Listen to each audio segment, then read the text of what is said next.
Benvenuti al Giro del Mondo in 80 giorni. A cura di Radio Nostra, ogni lunedì sera dalle ore 21. Buon ascolto.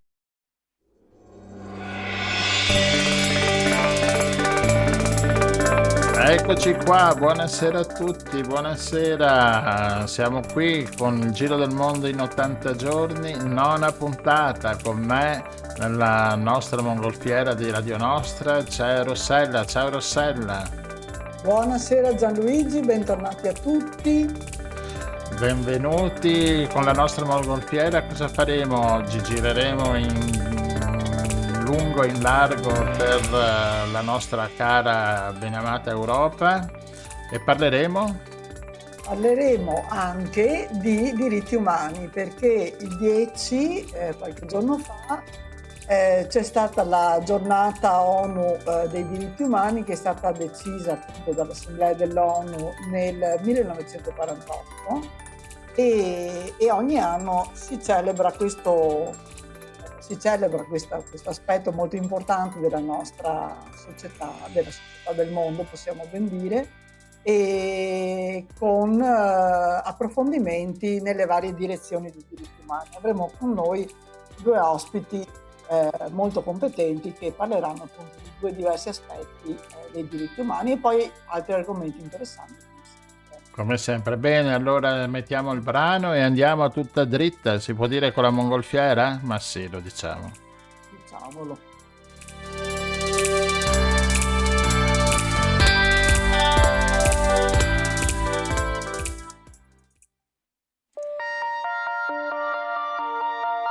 Nessuno si chiede di me in questa città. Ridono senza di me, piangono senza di me.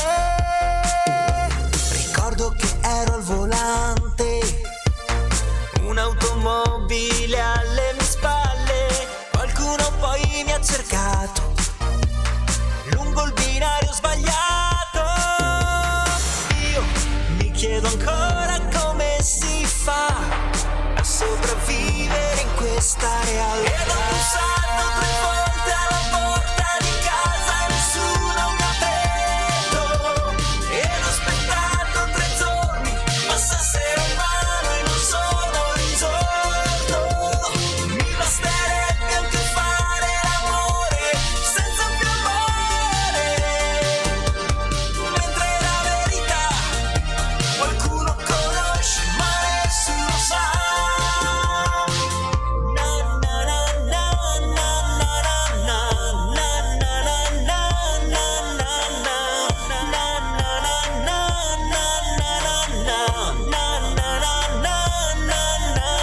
E dalla radio una voce che parla con ironia e coraggio. Vedo un corteo con il mio nome in un giorno di maggio. E adesso ti osservo la vita dal punto di fuga. Penso che la verità qui qualcuno conosce ma nessuno sa. Io mi chiedo ancora come si fa a sopravvivere in questa realtà. E ho bussato 3 volte alla porta di casa e nessuno mi ha aperto. Ed ho aspettato 3 giorni, passassero in mano e non sono risorto. Mi basterebbe anche fare l'amore senza più amore.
Eccoci tornati con la nostra prima ospite di questa serata che è montata con noi nel nostro cestello della nostra mongolfiera.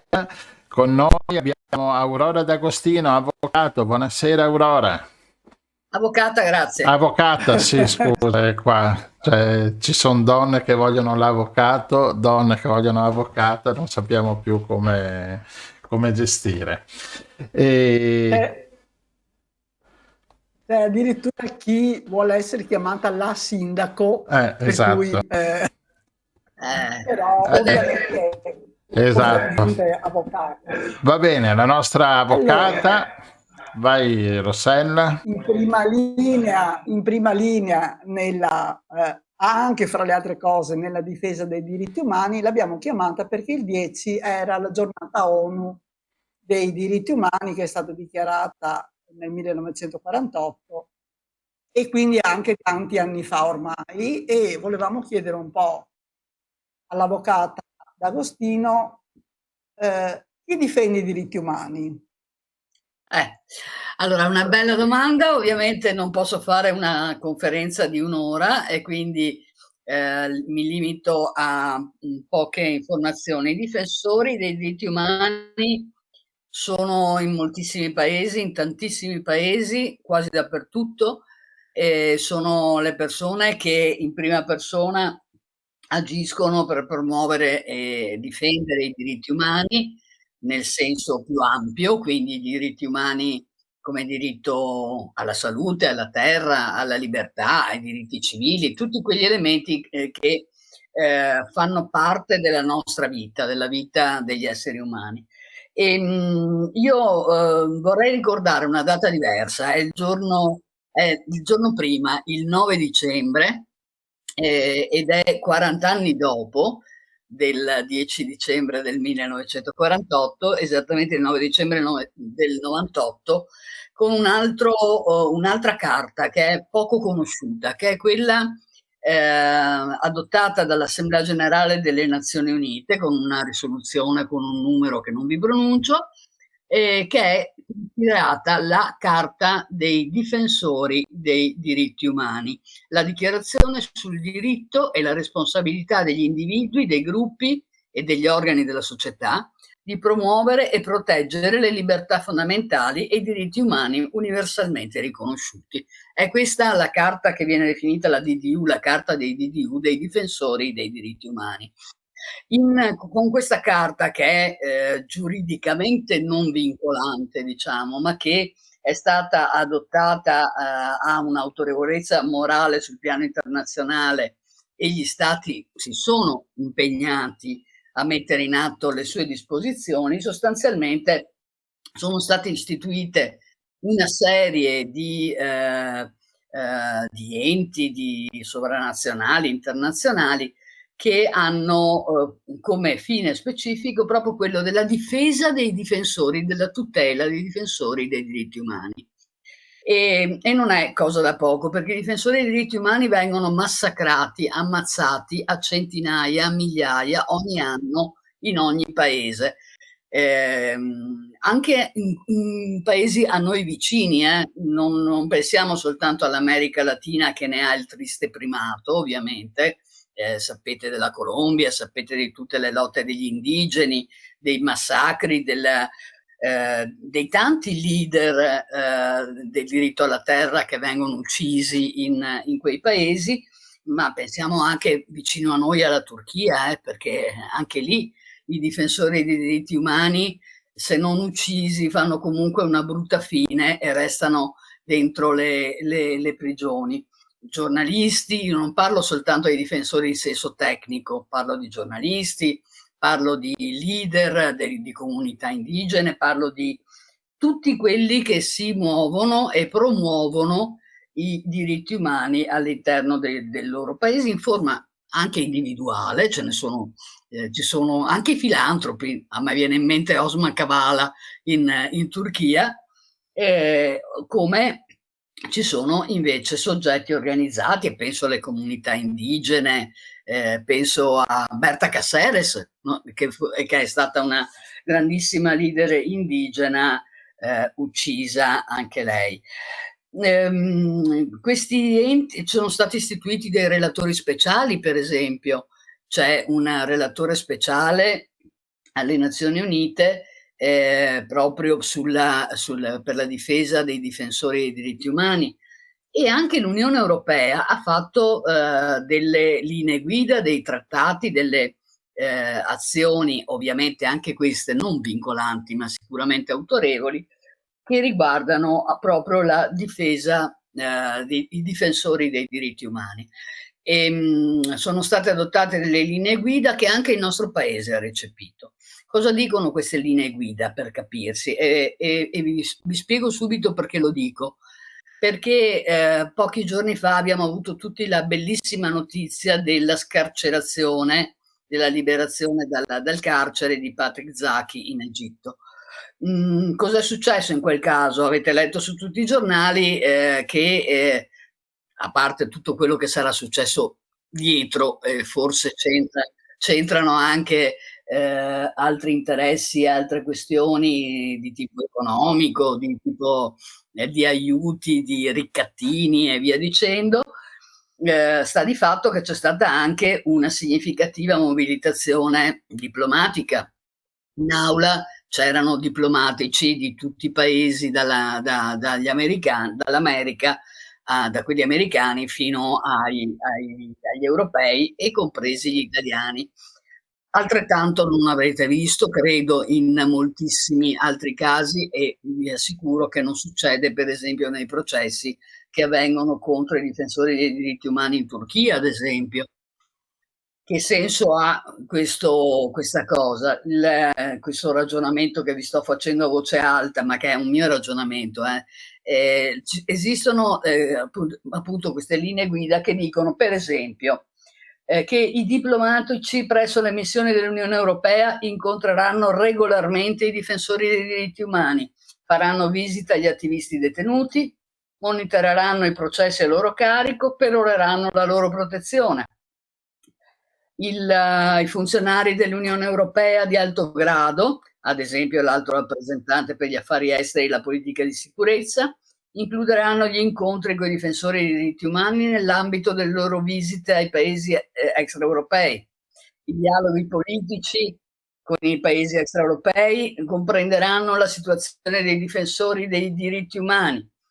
I capi missione rammenteranno alle autorità le responsabilità che hanno di proteggere i difensori dei diritti umani in pericolo. Allora, queste cose succedono?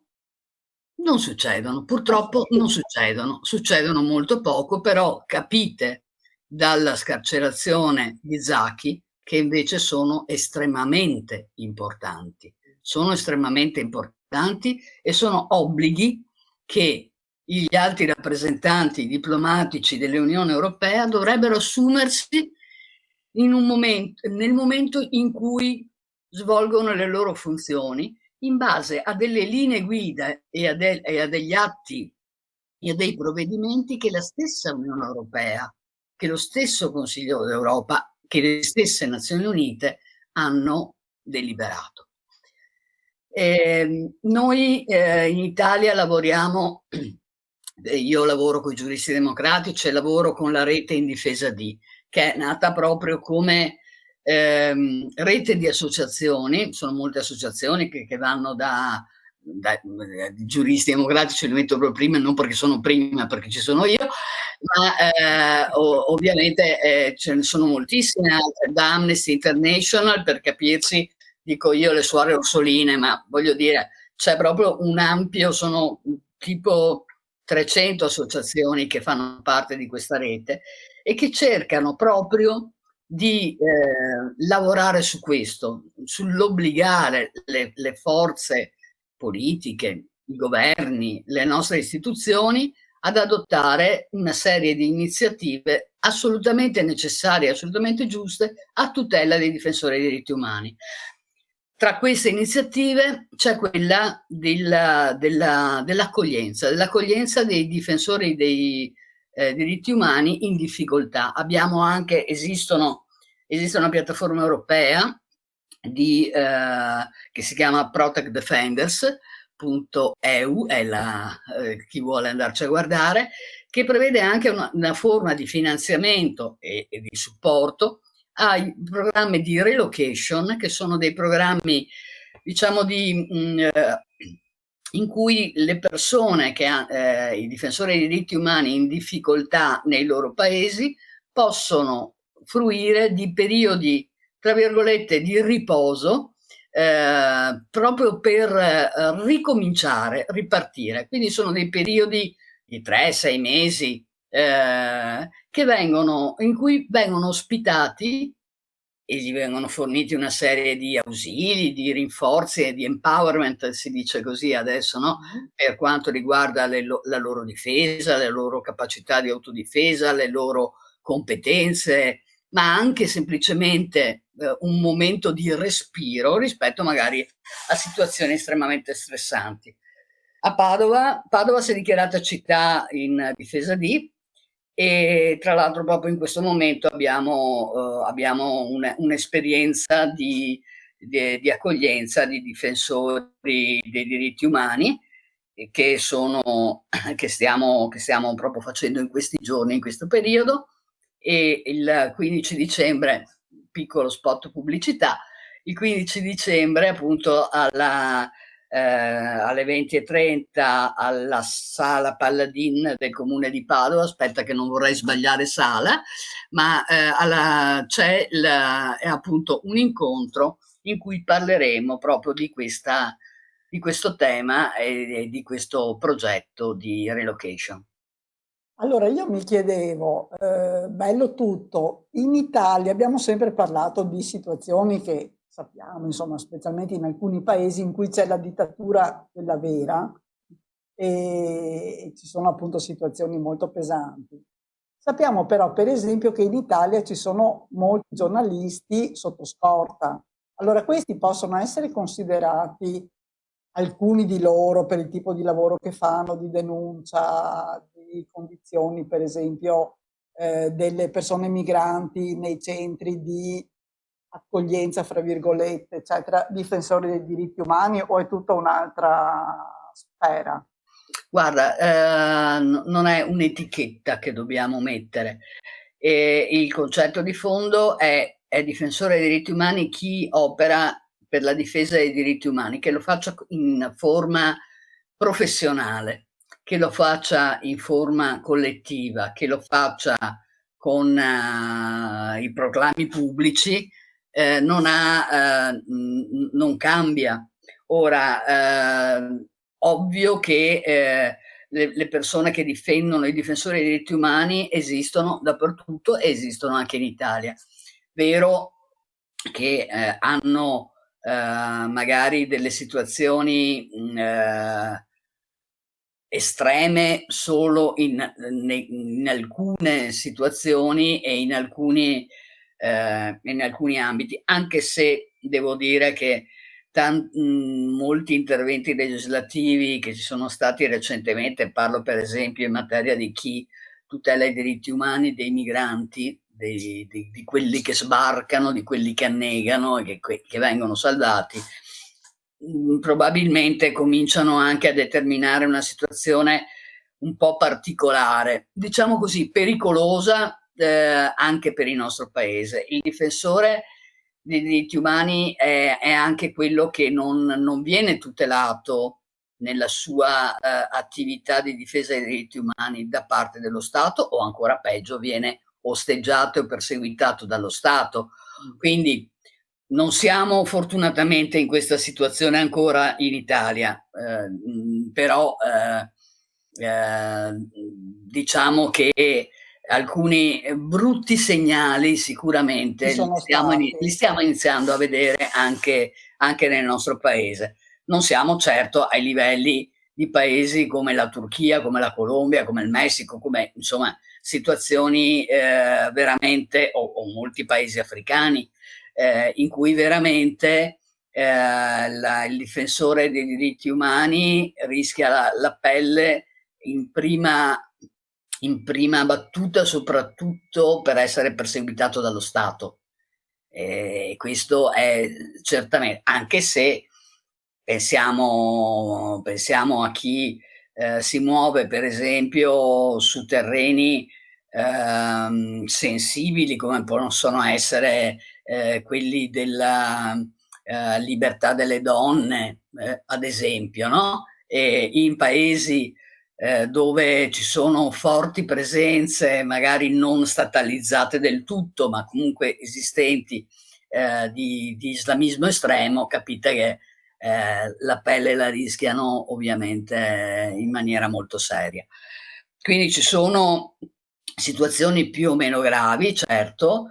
Diciamo che nel nostro paese ancora non siamo alla persecuzione dei difensori dei diritti umani, ma proprio questo ci deve far alzare la testa e renderci conto che il problema è molto serio e che il problema non è di altri, il problema è di tutti noi ed è non è che lo facciamo solo per solidarietà, lo facciamo perché i diritti umani sono dei diritti universali che devono essere tutelati in tutte le loro forme, ovunque, e soprattutto chi può farlo ha l'obbligo di farlo, è quello che dice la Carta dei difensori dei diritti umani, tra le altre cose. E noi cittadini cosa possiamo fare? Fare attenzione, ascoltare, leggere, testimoniare, cercare diffondere notizie come stiamo facendo in questo momento, banalmente anche, perché io credo che la stragrande maggioranza dei cittadini italiani non abbia notizia di quello che succede nelle aule di tribunale in Turchia, ad esempio. Magari sente una volta ogni tanto che Draghi ha definito dittatore Erdogan e che magari non è stata data la poltrona a Ursula, sì. E va bene, voglio dire, sì, però è l'indignazione del momento, no? Per il diplomatico, ma indigniamoci per le centinaia di persone che non possono svolgere il loro lavoro, per le centinaia di magistrati che sono stati licenziati, per le centinaia di accademici che sono stati licenziati, per le migliaia di difensori che sono a volte in anche solo carcere. per avere firmato un appello, Esatto. A volte anche solo per avere firmato un appello. Esatto, Quindi... e vi faccio e concludo un esempio banale. Avete sentito, credo sia stato in settembre, c'è stato l'ennesimo appello per la scarcerazione, perché la Corte europea dei diritti dell'uomo l'ha detto già 2 volte che Osman Kavala, il filantropo, no? Che è ancora detenuto in Turchia, deve essere scarcerato. Erdogan ha detto non ci penso neanche, e gli ambasciatori, 10 ambasciatori sono stati dichiarati persone non grate perché avevano sottoscritto un appello caldeggiando appunto l'ottemperanza da parte della Turchia alle 2 sentenze della Corte europea dei diritti dell'uomo. Tra questi 10 diplomatici non c'era l'ambasciatore italiano. Abbiamo visto. Credo che questo dice molto, dice troppo. No, io volevo chiedere un attimino sul discorso, anche la situazione è difficile anche nei paesi arabi sauditi. Ah beh, lì credo che ci sia una situazione assolutamente grave, molto. Lì siamo in una situazione ancora più pesante forse, ma perché sconosciuta anche, perché non filtra, perché le notizie non escono, perché c'è sicuramente un controllo anche dal punto di vista comunicativo molto, molto, molto pesante. Lì gli ambasciatori li fanno fuori proprio, e non so se avete ricordo di qualche ambasciatore tagliuzzato. Ci sono situazioni ovviamente drammatiche. Lì oggi io sentivo i telegiornali e parlavano tutti quanti degli atleti e delle proteste contro la Cina, dei giornalisti detenuti in Cina. Non ho sentito dire una parola su tante altre situazioni in cui sono... io parlo sempre della Turchia perché conosco benissimo quella situazione. La Turchia ha il numero maggiore di giornalisti detenuti all'interno delle carceri, ma non lo sentite oggi nella giornata dei diritti umani al nostro telegiornale, perché c'è un meccanismo... Purtroppo sì, le dinamiche politiche... I trattati che voi conoscete bene, che oramai abbiamo capito tutti, insomma, che fa sì che su Erdogan non si dica niente. Potremmo parlare della Libia, potremmo parlare di tantissimi paesi. Sono sicura che i difensori dei diritti umani sono in grandissime difficoltà in tutti i paesi del mondo, e lo sono anche in Italia, per carità, ovviamente con i diversi gradi che ogni situazione prevede e tollera. C'è sicuramente un grandissimo controllo, perché la comunicazione è importantissima, e vi faccio l'esempio concreto. Erdogan ci mette un secondo, uno schiocco di dita a bloccare Twitter, a bloccare Facebook, a bloccare tutti i social, sì. E lo fa regolarmente quando c'è una situazione di pericolo.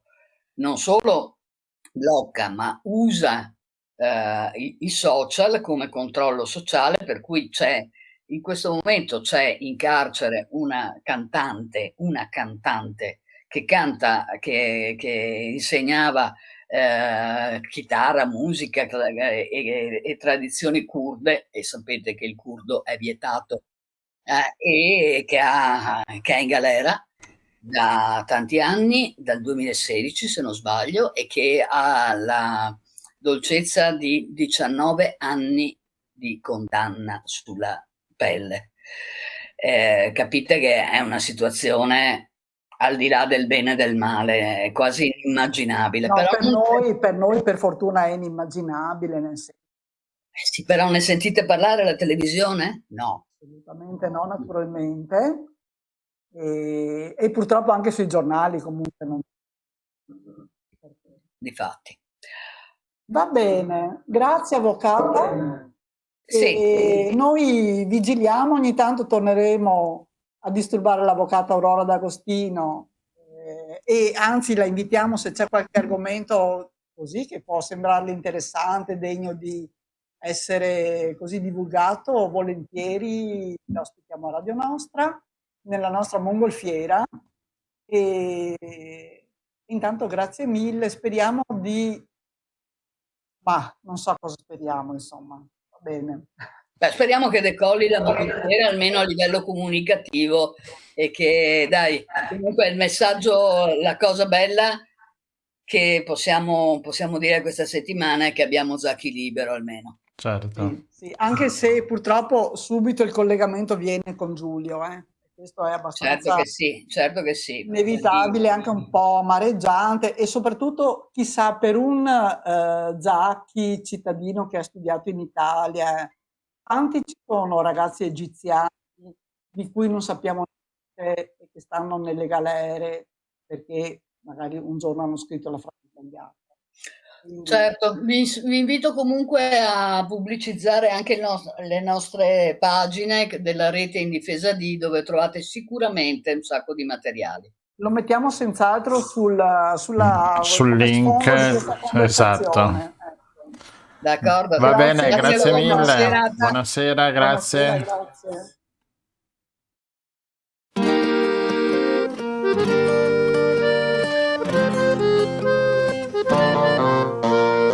Ha una farfalla che non va più via, un collo da giraffa, il sex appeal. Lei studia lingue con filosofia, veste elegante ma si sente freak. Ha un fidanzato che non sta con lei ed un'amica che ha gli stessi gusti suoi. Odia la vita se monotona, ma resta sola chiusa in camera.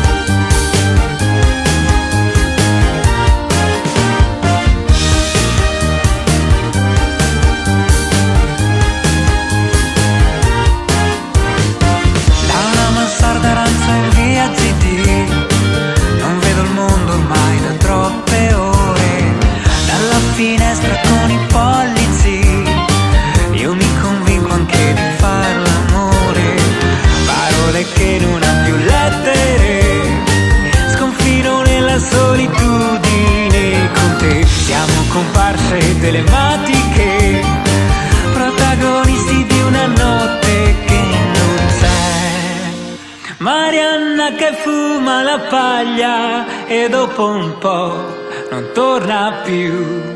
Marianna che gioca con l'anca e con le scarpe di bambù. Marianna, Marianna, Marianna, la tua farfalla non vola più. Marianna che gioca con l'anca e con le scarpe di bambù. Marianna, Marianna.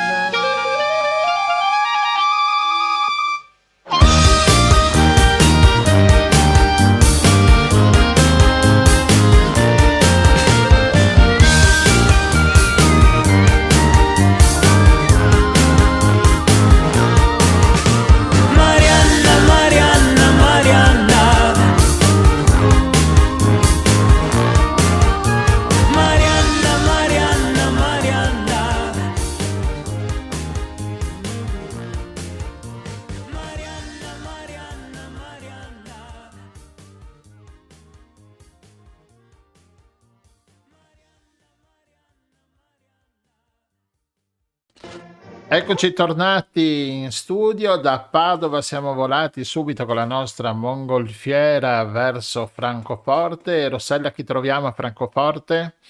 Buonasera a tutti, abbiamo il piacere di avere di nuovo con noi la dottoressa Elisa Piras, che è assegnista di ricerca presso la scuola Sant'Anna di Pisa, ma in questo periodo si trova a Francoforte per una ricerca che poi magari approfondiamo se ha voglia di raccontarci.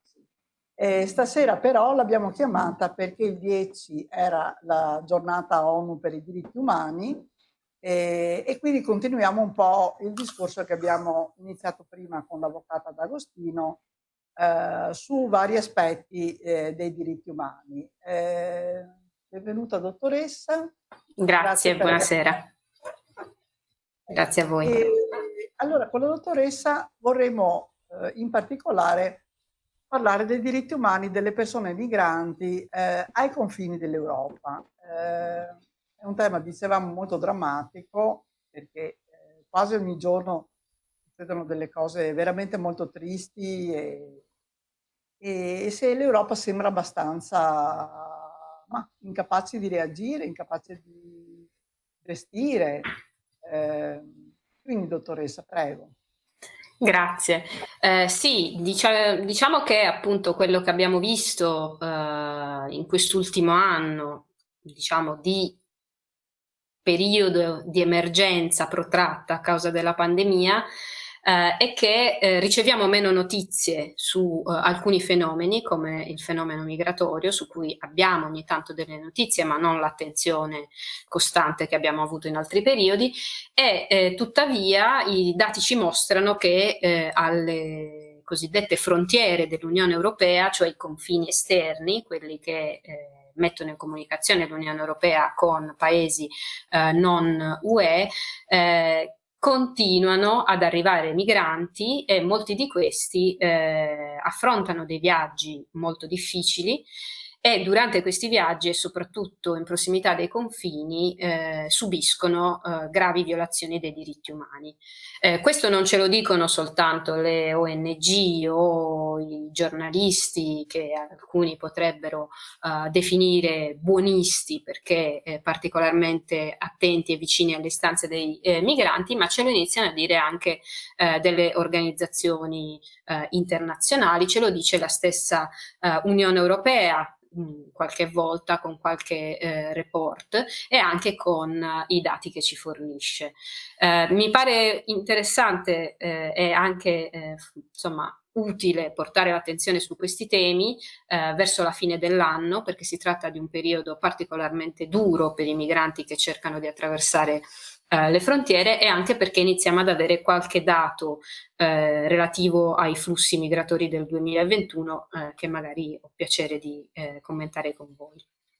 Sì, anche perché i numeri parlano, i numeri sono oggettivi, non è più questione di come uno la pensa, i numeri sono lì e ci ricordano che tante persone muoiono o vengono respinte 1000 volte, e tutto il villaggio si indebita e poi magari se hai dati ci piacerebbe anche sapere da quali paesi provengono, perché forse sono gli stessi paesi per i quali siamo tanto preoccupati, apparentemente, no? Per esempio l'Afghanistan o i curdi o comunque popolazioni che hanno dei gravissimi problemi e per i quali per certi aspetti i nostri politici così fa molto comodo poter esibire, no? Un atteggiamento magari di solidarietà o di attenzione.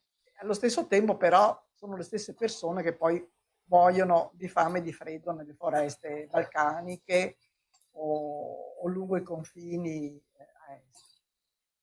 Allora sì, io oggi appunto mi baso, solo per dare un'idea del numero di persone che sono interessate da questi fenomeni, sui dati più recenti che sono forniti da Frontex, l'agenzia europea che si occupa del controllo delle frontiere terrestri e della guardia costiera per appunto le frontiere esterne dell'Unione Europea.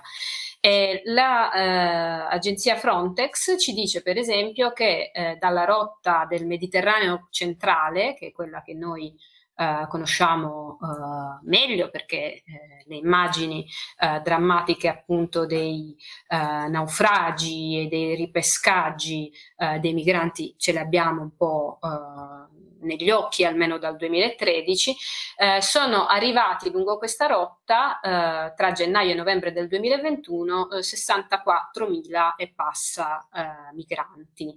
La maggior parte di questi però non si trovano sul suolo italiano, quindi tutti i nostri politici possono stare tranquilli da questo punto di vista. E sulla rotta balcanica, che è un'altra rotta che ci è nota e che ci riguarda in quanto cittadini italiani, tra gennaio e novembre del 2021 sono passati più di 55.000 migranti.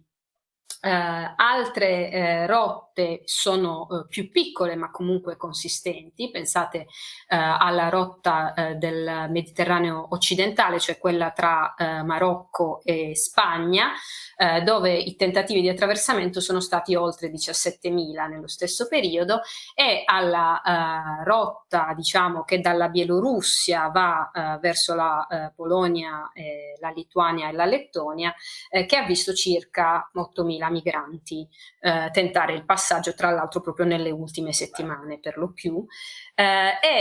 Diciamo ci sono poi altre rotte, ora mi sono focalizzata su quelle più consistenti a livello numerico.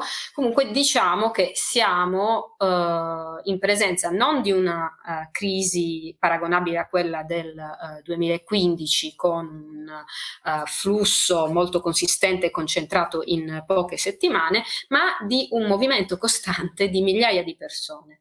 Mi chiedevate dei paesi. Allora vi posso dire che lungo la rotta balcanica, che è appunto la più consistente, la seconda dopo quella del Mediterraneo centrale, la maggior parte, la grande maggioranza delle persone arriva dalla Siria.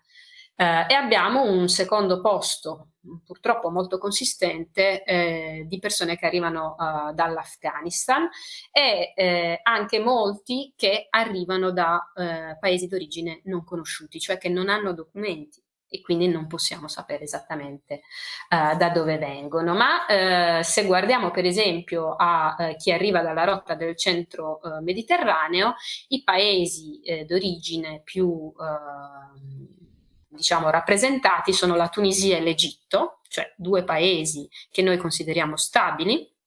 Perché? Perché qui arrivano alla fine del collo di bottiglia i migranti dall'Africa australe, e quindi parliamo di molte persone anche dal Camerun, dal Congo, dalla Nigeria, sempre di più, che arrivano verso nord e cercano di arrivare all'Unione Europea. Si tratta quindi di numeri, come dicevo, che non sono ingestibili, ma si tratta anche di numeri che raramente vengono gestiti. E quindi in questo senso abbiamo persone ferme, bloccate ai confini, a volte da settimane, a volte da mesi, persone che vengono riportate nei cosiddetti paesi terzi come la Libia o la Turchia, e che poi non sappiamo bene, soprattutto nel caso libico, che fine facciano.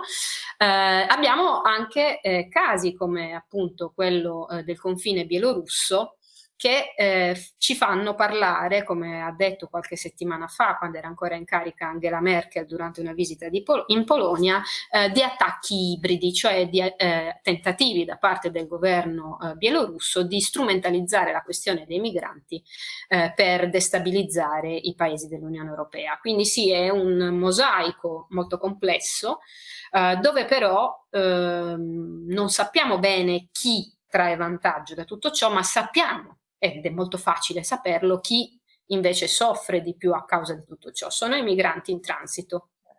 Anche perché quindi i primi paesi che ha detto, quindi Siria, Afghanistan, sono paesi in cui c'è la guerra o comunque c'è una situazione difficilissima, e quindi che quei cittadini avrebbero diritto a chiedere asilo, giusto?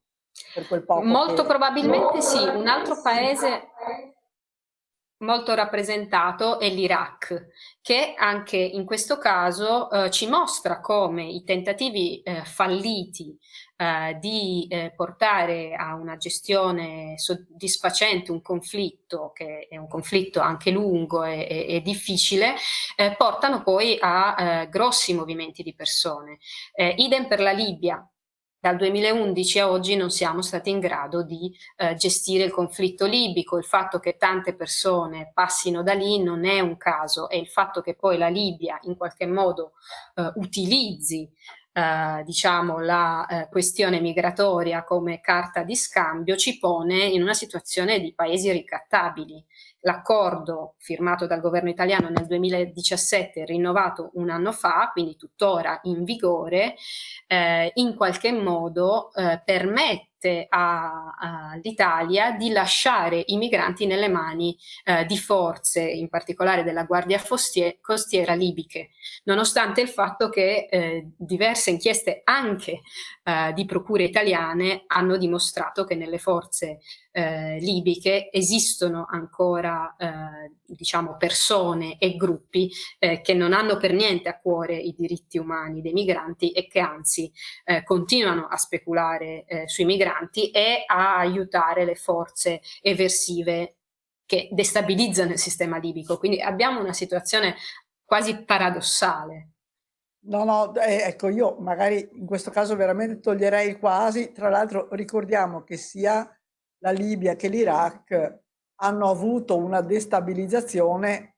Adesso non voglio dire che Gheddafi fosse bravo, buono e bello, e neppure Hussein, però la destabilizzazione che c'è stata e insomma, la quantità di sofferenza anche per la popolazione locale sono state causate dall'Europa e dagli Stati Uniti, quindi... Qui è molto difficile dare una valutazione. Sicuramente ciò che Europa e Stati Uniti in questi casi, come nel caso afghano, come nel caso del confine ucraino e anche dei rapporti con Bielorussia e Russia, ciò che l'Europa e i suoi alleati non sembrano in grado di gestire è proprio la risoluzione dei conflitti. E dove ci sono conflitti e dove c'è destabilizzazione, dove si moltiplicano i gruppi che cercano di ottenere il potere, sappiamo che i diritti umani sono a rischio, e sono a rischio i diritti umani, ma anche in qualche modo appunto la possibilità di capire come si evolve la situazione da un giorno all'altro. Nel caso libico, ma anche in quello iracheno, l'instabilità e l'insicurezza sono alla base di molti dei problemi e fanno sì che dentro questi paesi, attraverso questi paesi, passi di tutto e chiunque. Lì veramente abbiamo terroristi, migranti, armi, droga, passa di tutto in questi paesi perché non c'è un ordine costituito in questo momento. Non c'è uno Stato che funziona, che è in grado di controllare. Però a questi stati noi, Italia per esempio, diamo armi, diamo, come si chiamano, le navi quelle per la Guardia Costiera libica. Questa è una parola un po' buffa, nel senso, la Guardia Costiera di un paese è la Guardia Costiera di un paese che ha un governo che funziona, che è in qualche modo organizzato, mentre lì poi non si capisce nelle mani di chi finiscono questi mezzi. E quindi, vabbè, l'Europa cosa dovrebbe fare? Allora, l'Unione Europea cerca di tutelare la propria sicurezza e lo fa comprensibilmente, cercando di contrastare gli attraversamenti illegali dei confini e anche il terrorismo e diciamo le reazioni violente. Quindi da un certo punto di vista è inevitabile che si vada a tenere dei canali di comunicazione con i paesi che circondano l'Unione Europea. Quello che però appunto io vedo come particolarmente preoccupante in questo momento è una politica dell'Unione Europea di in qualche modo lasciare a questi paesi la gestione dei confini, perché questo è pericoloso soprattutto quando in questi paesi non c'è un'attenzione per i diritti umani che è quella, diciamo, dell'Unione Europea, quella che l'Unione Europea richiede ai propri Stati membri. E questo pone poi anche a rischio la stessa idea che gli Stati membri hanno dell'utilità e della priorità da dare ai diritti umani. Vi faccio un esempio. Di recente la Polonia, che è stata sicuramente diciamo colpita in qualche modo dagli attacchi ibridi della Bielorussia, ha cercato prima di dare dichiarare una situazione di emergenza, così ha fatto anche la Lituania, per sospendere alcune regole diciamo democratiche di gestione dei confini, che sono regole comuni a tutti i paesi dell'Unione Europea. Una cosa simile l'ha fatta anni fa anche l'Ungheria. Cioè l'idea che al confine si possano fare i respingimenti. I respingimenti sono proibiti dal diritto internazionale, cioè il migrante non ha diritto a essere accolto dentro lo Stato, ma ha diritto a entrare e fare domanda per protezione internazionale. Quando questo non si fa, abbiamo una politica dei cosiddetti pushback, appunto dei respingimenti che però l'Unione Europea non contempla. Questi respingimenti sono quelli che tutta una serie di associazioni e moltissimi migranti contestano a paesi come la Bosnia-Herzegovina o come la Serbia o come la Turchia, ma sempre di più contestano anche verso la Grecia, la Romania, la Bulgaria, l'Italia. Quindi vediamo al momento che diciamo si stanno rilassando in qualche modo gli standard di protezione dei diritti umani ai confini da parte anche di Paesi membri. E questo è una conseguenza del fatto che i Paesi membri cercano di dare una mano ai vicini che appunto hanno sempre più difficoltà a respingere i migranti e si crea appunto un effetto deumanizzante, direi, della politica di gestione della migrazione al confine, perché appunto le persone restano al confine per moltissimo tempo, esposte a tutta una serie di pericoli che derivano non solo dalla possibilità di subire violenza mentre si tenta l'attraversamento, il cosiddetto gioco di cui parlano i migranti lungo la rotta balcanica, cioè cercare ogni giorno di passare il confine, poi rischiando appunto di tornare indietro pieni di segni delle manganellate, qualche volta anche con un bel bernoccolo.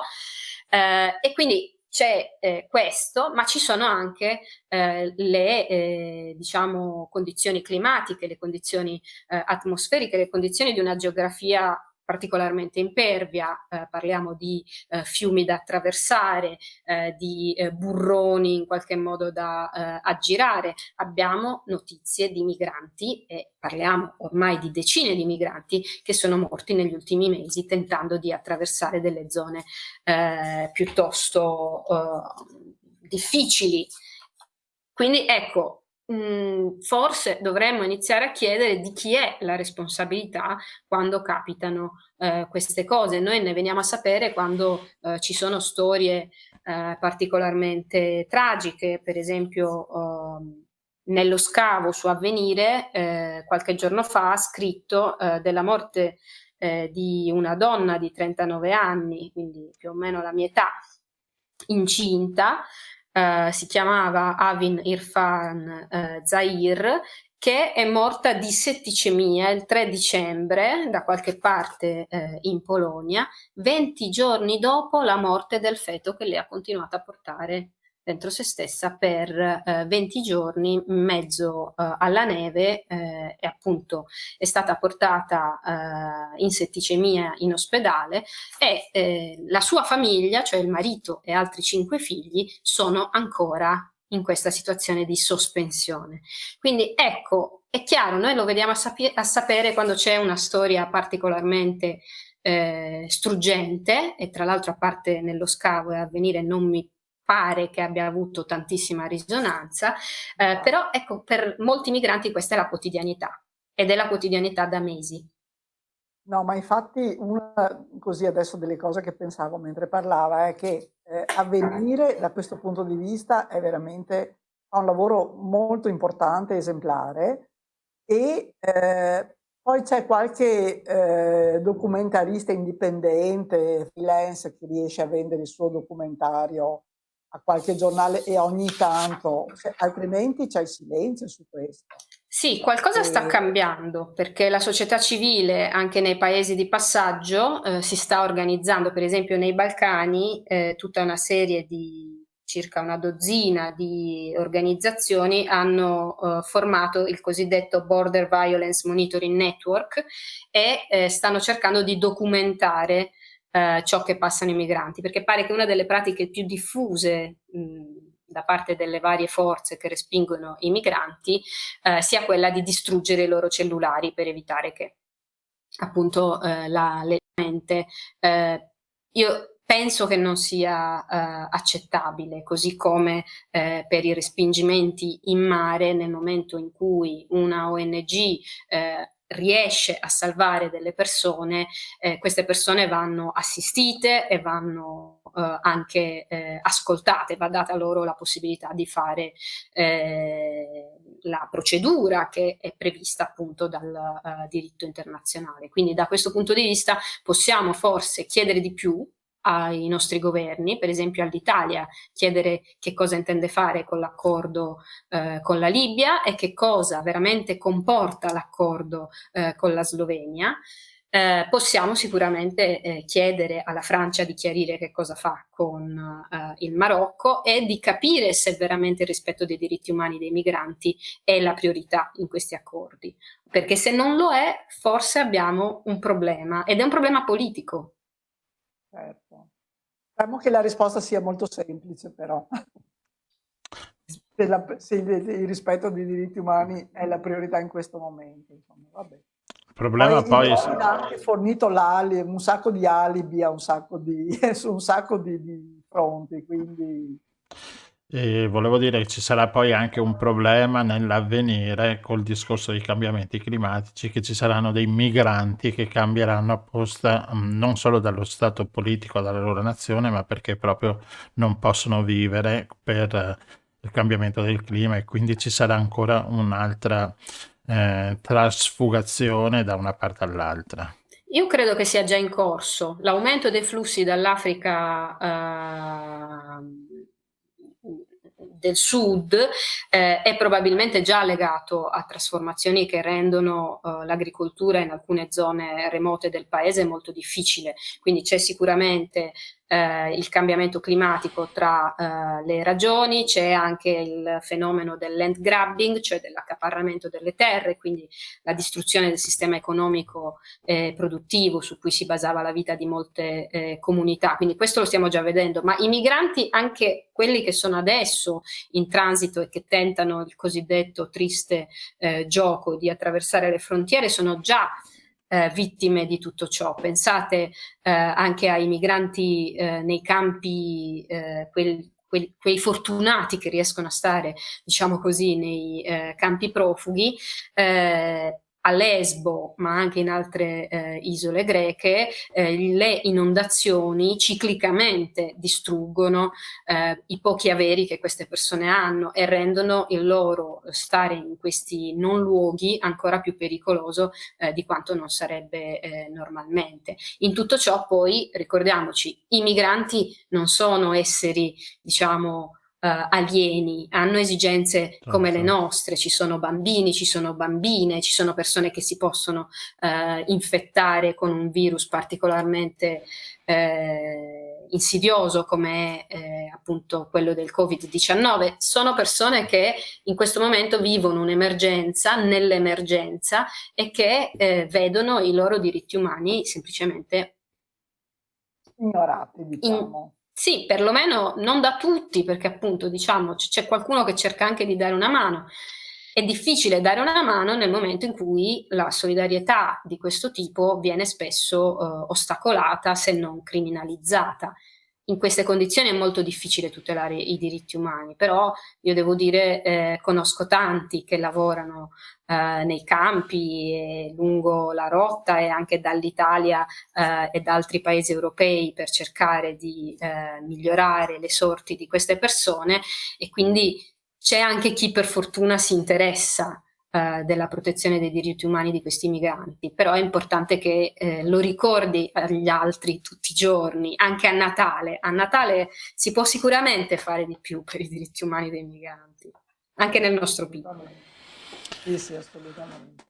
Va bene. Grazie mille, dottoressa. Grazie mille. Grazie a voi. Di che cosa si sta occupando adesso? Cosa sta studiando di bello a Francoforte? Allora, no, sono qui appunto nella città della scuola di Francoforte, di Habermas, anche se non l'ho visto perché ovviamente non sta all'università avendo una certa età, per lavorare sulla sfera pubblica.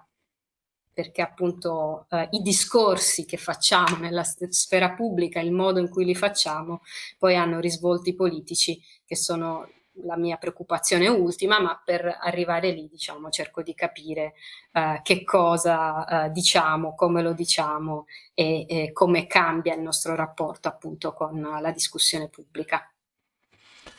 Va bene. Grazie mille, buon studio, buona ricerca e ci sentiremo. Grazie, Grazie arrivederci. a voi, arrivederci.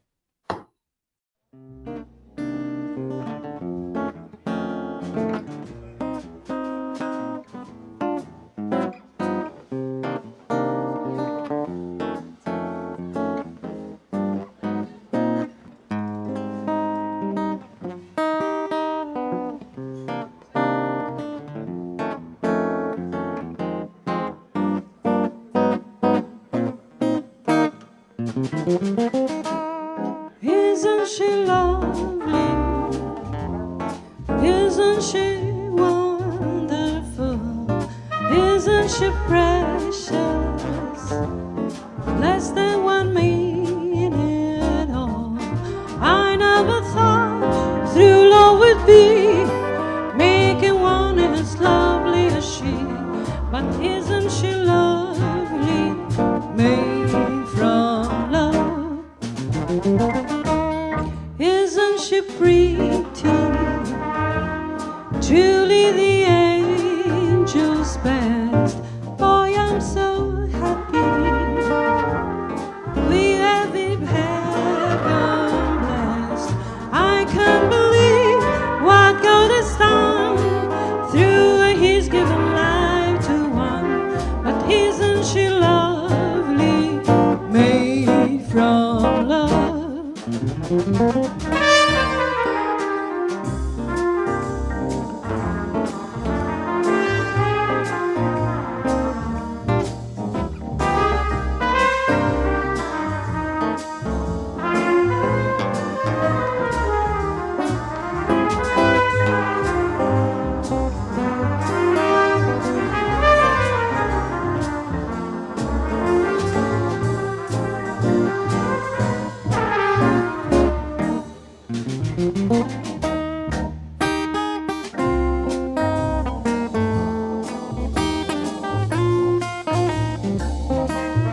we shall them in an overning.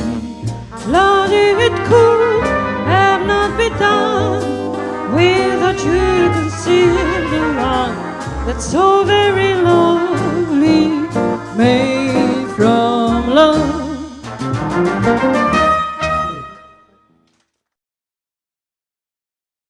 Rieccoci tornati in studio ognuno dal proprio studio di casa sua, e con la nostra mongolfiera torniamo nel Friuli. In Friuli troviamo la nostra architetta Serena Pellegrino. Buonasera Serena, ciao.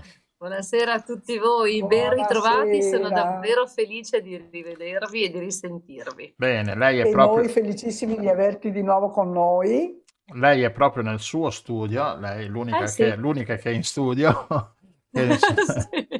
l'unica che è in studio, perché ci parlerà di architettura. Allora, questa architettura riesce a sostenere l'ambiente di questo povero pianeta malato? E il ruolo dell'architetto è sostanziale in questo. Con me diciamo che sfondi una porta aperta, perché è un argomento che studio e che ho a cuore da tantissimi anni.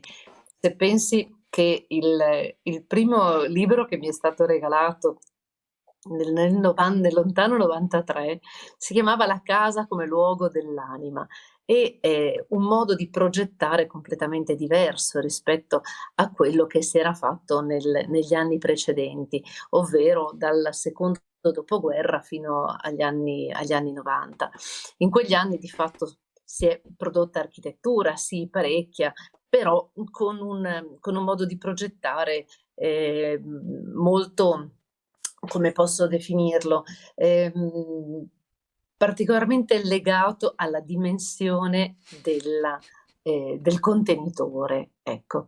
Invece negli anni 90, all'epoca degli anni 90, si è iniziato un nuovo percorso, un percorso che era più dedicato all'idea dell'architettura proprio come luogo dell'anima, e con un approccio della progettazione non solo ed esclusivamente del contenitore, ma tanto anche dei contenuti. E il contenitore proprio come considerato come una sorta di terza pelle rispetto al suo abitante, dove l'abitante ha la sua prima pelle, che è quella che conosciamo tutti e la chiamiamo pelle di fatto. Poi c'è la seconda pelle, che è il vestito, e la terza pelle è proprio l'abitazione.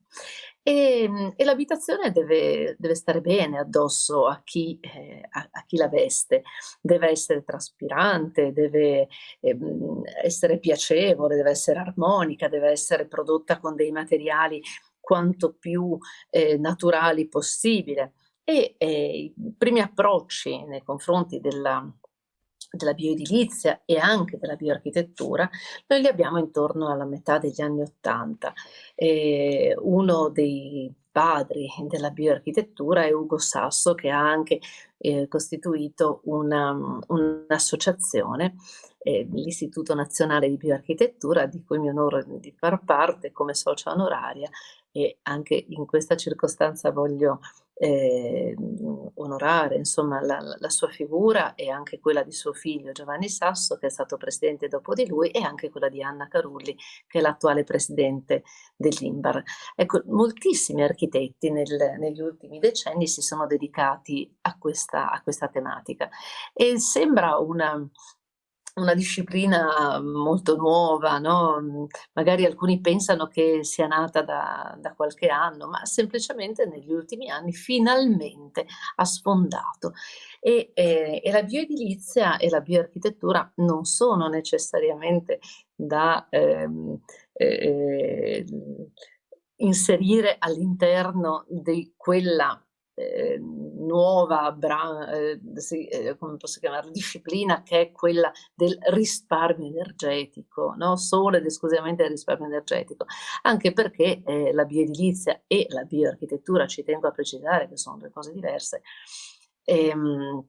hanno il risparmio energetico si fa sicuramente, ma non necessariamente, per esempio, con un involucro di polistirolo. La bioedilizia prevede che l'involucro per il risparmio energetico debba essere fatto con materiali naturali. Questo purtroppo, per esempio, ci tengo un po' a dirlo, ed è una pecca per quello che riguarda le nuove misure degli ecobonus che abbiamo parlato anche altre volte, vi ricordate qualche mese fa. Se io faccio un cappotto con un materiale di bioedilizia, quindi biocompatibile, purtroppo non riesco a raggiungere dei target come vogliono nella nostra normativa. E questa normativa in parte sembra quasi fatta esclusivamente per potenziare invece alcuni materiali che provengono dal petrolio, cosa che invece con i materiali naturali si riescono a ottenere delle performance eccezionali. Ecco, diciamo così, uno degli obiettivi principali della bioedilizia è proprio quello di utilizzare dei materiali. La bioedilizia ha il focus sui materiali, la bioarchitettura, insomma entrambe, ecco, sia bioedilizia che bioarchitettura, ci si concentra anche sul contenitore, sulla forma, all'attenzione a quello che riguardano le dimensioni, l'orientamento del fabbricato. Insomma, ci sono delle performance che si riescono ad ottenere attraverso la bioedilizia che sono assolutamente eccellenti. Qual è il vero problema? Che sono dei materiali che purtroppo costano un po' di più. Costano un po' di più, ma non perché essi stessi hanno un costo superiore, ma perché nella filiera c'è purtroppo la domanda e l'offerta, sappiamo bene come funziona. Se noi abbiamo una poca produzione di un determinato materiale, purtroppo questo ha dei costi molto alti.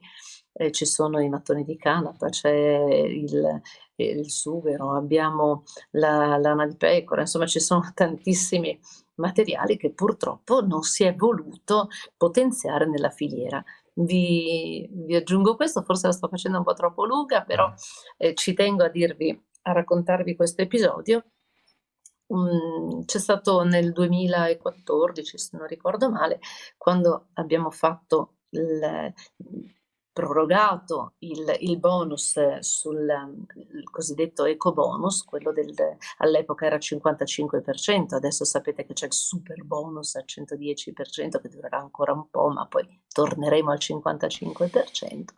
Insomma, all'epoca io avevo fatto una proposta proprio provenendo dalla scuola della bioedilizia. Ho detto, ma perché non proviamo a incentivare, mettiamo il 65% di risparmio per chi utilizza materiali biocompatibili? E c'è stata una ola da parte di chi produce questi materiali, e anche da parte dei progettisti e anche da parte di alcune imprese che con attenzione hanno sempre portato avanti la progettazione in bioedilizia.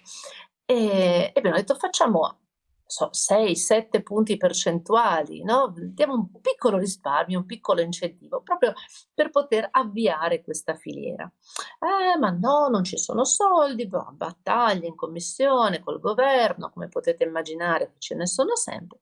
Insomma, alla fine, che cosa è accaduto? Che non è vero che i soldi non c'erano, perché proprio quell'anno si è passati dal 55 al 65% di incentivo sulla spesa delle abitazioni che facevano risparmio energetico con il cosiddetto ecobonus, per tutto, persino per i mobili che venivano acquistati magari, non so, da una filiera assolutamente non proprio ecocompatibile, e quindi avevamo un risparmio del 65% per tutto. Quindi che cosa vuol dire? Che per il polistirolo bonus, diciamola pure così, ci sono sempre i fondi e le sovvenzioni. Per quello che riguarda invece i materiali di bioedilizia, purtroppo ancora no. Ma è chiaro che sono scelte anche politiche e non solo, e condizionate probabilmente da dinamiche non proprio, non so. Ascolta, ma dicevi che però la bioarchitettura non è la bioedilizia. Sì, allora, diciamo così, che la bioedilizia è quello che riguarda proprio nello specifico la porzione dei materiali, come vengono utilizzati i materiali, e quindi tutto quello che è l'edile, no? La bioarchitettura è proprio una filosofia. Direi che potremmo proprio definirla così, una filosofia, quindi abbraccia anche quello che si diceva prima, la casa come luogo dell'anima, e quindi una progettazione che non è solo una progettazione del contenitore, ma è proprio una progettazione tout court. Quando si progetta con un atteggiamento bio ed eco, tu devi pensare che stai mettendo dentro delle persone che hanno una loro anima e che devono vivere all'interno dell'anima di questa abitazione. Non si può pensare che un'abitazione possa essere priva della sua anima. E quando un progettista fa un'abitazione con l'anima, quando si entra dentro lo si percepisce. E progettare assieme al committente, e quindi anche, diciamo pure così, educare il committente, educare il proprietario di chi andrà a vivere in quella casa. Purtroppo Sì, perché anche esatto, no? Il committente non bazzica molto, no? Di architettura. Lui vuole la casa standard, non so come l'ha vista nei cataloghi, è e vero. quindi, no, e quindi non conosce, poverino, non ne ha colpa, e forse appunto bisogna educare di più i Guarda, committenti. secondo me tanti danni, possiamo dire così, l'hanno fatto tutte queste riviste, che ce ne sono tantissime, no? Se voi andate in edicola c'è una quantità Sì. di riviste sulla casa incredibili, tutti quanti si sentono progettisti, tutti dicono: ah, ma l'architetto per 2 fogli, per 2 righe che mi ha fatto una parcella. Perché tutti quanti sentono progetto. Gliel'ho detto io come fare il progetto, no? Ecco, credo che queste riviste abbiano educato per un verso, però dall'altra parte hanno un po' inquinato il pensiero noi lo chiamiamo il committente, insomma, del proprietario, di chi andrà ad abitare.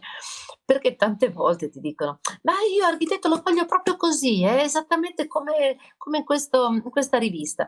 Anche io mi diverto un po' e rispondo di solito così: ma sei proprio sicuro di volerlo così? Sì, sì, sì, sì, architetto, lo voglio proprio così. Dico: ma guarda che questo è a 2 dimensioni ed è su carta patinata. Quando lo facciamo sarà a 3 dimensioni e ci dovrai abitare tu dentro. E quindi probabilmente non avrà proprio lo stesso aspetto.